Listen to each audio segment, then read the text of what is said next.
Crowds are supposed to make you feel safe. Too many people around. Nothing bad can happen. That's what I thought, until I noticed the wrong face. Some people say if you notice the wrong face in a crowd, you shouldn't look twice, because once you do, something starts paying attention to you. It was just a normal night. People walking, talking, living their own moment. And then I saw her. A woman standing still. In the middle of all that movement, she was smiling. Not friendly, not happy, just stretched. Like her face forgot how to relax. Everyone around her kept moving. No one reacted. No one noticed. She was looking straight at me. I looked away for a second. Just a second. And when I looked back, she was gone. No footsteps, no space where she stood, like she was never there. 5 minutes later, someone touched my shoulder. I didn't turn around right away, because whatever touched my shoulder didn't feel rushed. The hand wasn't cold, it wasn't tight. It rested there, like it belonged. When I finally looked, there was no one behind me, just people walking, passing, not even slowing down. I asked the closest man if he touched me. He frowned, said he'd never seen me before. I asked a woman walking past, then another. No one had noticed anything. No one had noticed her. That's when I checked my phone again. 5 minutes had passed, exactly. Not 6, not 4. 5. I tried to tell myself it was nothing. Crowds mess with your head. But as I walked away, I started to feel watched again. Not from behind, from everywhere. Windows felt wrong, like reflections were finishing expressions I'd already stopped making. I caught my reflection once, and for half a second it was smiling. I wasn't. I stopped walking. Forced my face still. The smile faded late. People started giving me space, just a little. Not enough to notice. Enough to feel. One woman glanced at me and looked away fast. A child stared. Then pulled closer to his mother. I checked my phone again. 5 minutes. Exactly. That's when I realized something I hadn't before. She didn't disappear. She moved. Because when I passed a dark shop window, I saw her, standing behind me, smiling. Closer than before. I didn't run. Because she wasn't chasing me. She was waiting. Every time I stopped, she stayed where she was. Every time I moved, she was closer the next time I looked.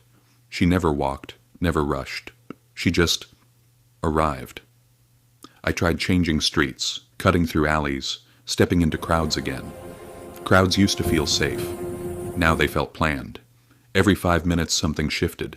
Not around me, in me. My jaw felt tight for no reason. My cheeks hurt like they'd been held in place. I kept catching myself smiling without meaning to. People noticed faster now. They didn't avoid me anymore. They watched, like they were waiting for me to do something wrong. That night I searched online. Buried posts, old comments, threads that stopped mid-sentence. Different cities, different years, same details. A crowd, a smile. 5 minutes. One post ended with a warning. Another said something worse. I stopped reading when I noticed something. Every account that described her clearly went silent. No updates, no replies, just empty profiles. That's when I understood the rule no one wrote down. She doesn't follow everyone. She finishes something. And when she's done, someone else starts smiling in her place. Don't look twice. Don't stop moving. Don't let the smile settle. So I followed them. I kept my eyes forward, counted my steps, forced my jaw still. Every reflection I passed I ignored. Every crowd I entered I moved through without reacting. And for the first time, she didn't get closer. She stayed exactly where she was. I thought that meant I was safe. I walked all the way home like that. Didn't look at anyone. When I opened the door, my brother was already inside. He looked confused. Minutes. I felt my face tighten. Then he looked closer at me, and his voice changed. Why are you smiling like that? That's when I realized I wasn't forcing it anymore. I couldn't stay in the house. The way my brother looked at me, like I was wrong, like I didn't belong there. I ran. Out the door. Down the street. I kept touching my face to make sure it was still mine. My jaw ached. My cheeks burned. I told myself it was panic, shock, fear. I stopped near a dark shop window and forced myself to look up. She was there, standing behind me, smiling. For the first time she looked finished. The smile on her face began to loosen, fade, like it wasn't needed anymore. And then she was gone. The street behind me was empty, but the reflection wasn't. I was still smiling, the same way she did. Not because I wanted to, because my face didn't remember how to stop. That's when the fear changed. Not because she followed me, but because she didn't have to anymore. After that, I realized something.